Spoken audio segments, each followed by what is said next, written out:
So the Canelo Williams Skull card has been announced. That will be taking place on May 3rd in Saudi Arabia. Really interesting. We're going to see Canelo over there in Saudi. It's not a place I expected to see Canelo, especially on that Cinco de Mayo weekend. So it's already a bit intriguing.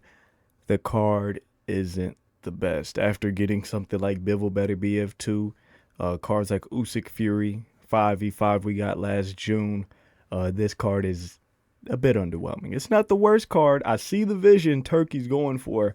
I want to take a good look at it real quick.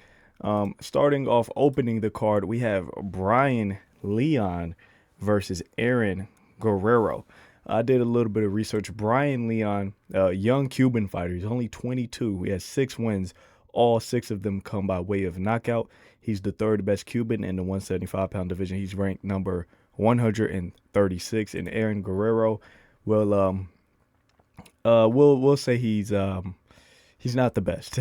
He's Mexican, which kind of fits this whole Cinco de Mayo theme they're going for. He's 29 years of age, 11 wins with 3 losses. So I think it's a way to build up this guy, Brian Leon, to becoming maybe a great prospect. Like I said, he's 22. So it's a great fight for a young kid. Next up, we have Marco Verde versus Michelle Polina. My bad. Michelle Polina. Marco Verde, after doing some research, he has 43 wins, 7 of them come by way of knockout, or 7 losses, 15 of them come by way of knockout. He's 23 years old, which is a bit impressive. He has 50 fights at the age of 23, and his opponent doesn't have a face on BoxRec. Not much to go off of here. This is where I'm like, this card is a bit underwhelming.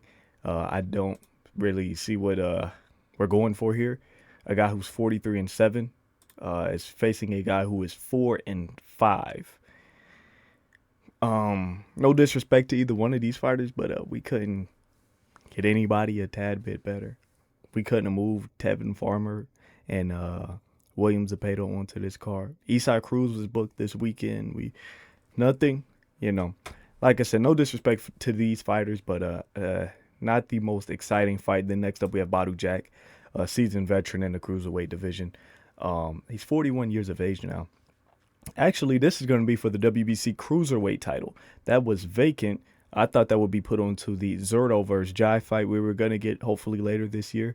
But that it will be for this bout. So Badu Jack's coming back, seasoned veteran, and he's going to be facing Ryan Rozicki. I hope I'm saying that right. Ryan Rozicki, Canadian cruiserweight, 20-1. 19 of those victories come by way of knockout. So it's an interesting bout there with those two. But like I said, Badu Jack's turning 41, so the clock is ticking a bit right there. Speaking of Zurdo, Zurdo couldn't make it for this Cinco de Mayo weekend. But anyways, Martin Bakoli's coming back after being stopped in round 2 by Joseph Parker. His coach stepped in, threw in the towel. Obviously, I think he was able to continue, and they just thought about it. It's like, we're not going to take too much damage. We're going to get our bag, take this loss. We're going to still fight F.A. Ajagba in May, and we're going to kind of double up on our purses here, right? So I guess a smart business move by Bakoli, but it does kind of set him back in that division. Even if he knocks out Ajagba in 1 round, 10 seconds, 1 second, it won't boost him into that title shot maybe as if he didn't lose to Parker. So that's interesting to look at. Then we have Jaime Munguia. A lot of you guys are familiar with him. I love Munguia. He's a great kid right there, right at 168. He is coming back, and he's going to be rematching Bruno Saras. I hope I'm saying his last name right. It was the French guy who knocked him out in the upset of the year last year. So he's coming back. He's rematching Bruno Saras, who has a terrible knockout percentage, which made it such a crazy, tremendous upset last year. He's going to come back. He's going to rematch him. This is going to be for no world titles, no interim titles, no anything, I'm pretty sure. But either way, I think it's a great bout, right? It's about that a lot of fans are willing to watch, even though it's like not the most spectacular, electrifying bout. It is still a great one that a lot of fans will see.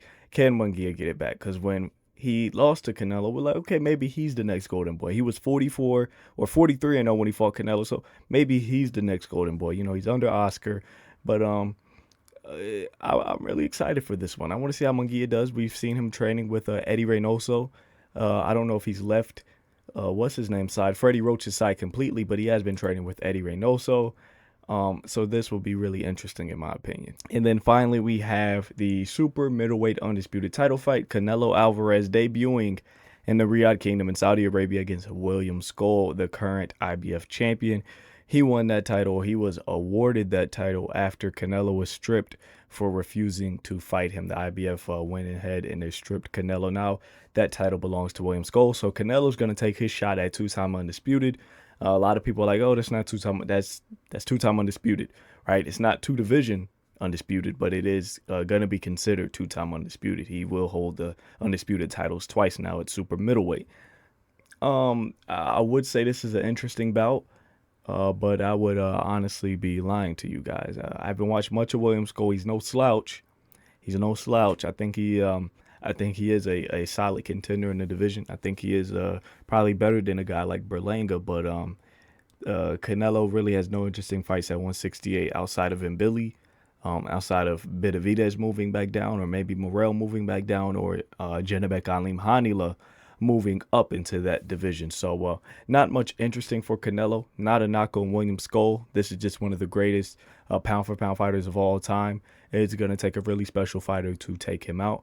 This card, it's okay, right? So we have just a triple header lineup that weekend. So remember that we have Orion, Haney, and Tio that Friday in Times Square. That's not Madison Square Garden. That's not New York. That is the middle of Times Square. So that's going to be absolutely electric. Three guys who don't want to lose. Three guys who are hungry, willing to fight the best. They're also working in cahoots with the Ring Magazine and the whole Riyadh Kingdom. So that's going to be great. Then we have this card on Saturday. That's going to be in the Riyadh Kingdom. And then we have the Monster making his return back to America in Las Vegas. I cannot remember who he's fighting, but I will have a video on that coming out as well. In my opinion, it's a solid card. It's a card we're all going to watch. I don't want anybody sitting here saying, oh, I'm not going to watch this. You are going to watch this card. This is Canelo Alvarez we're talking about. So we are going to watch this card. I'm going to be live for this card. It's just a bit underwhelming. I thought we could have maybe snuck in, like I said, Zurdo, Oscar Valdez, Emmanuel Navarrete, Virgil Ortiz. What is he doing? You know, maybe I'm being greedy. There's a lot of great Mexican fighters you could have possibly snuck on this card. But I kind of see the vision Turkey was going with here on this card. It's not the worst card in the world, but it will be a bit underwhelming. It will be a bit lackluster. You guys let me know, how do you feel about this card? What are some fights that you possibly would have added? And how many pay-per-views do you think this will sell?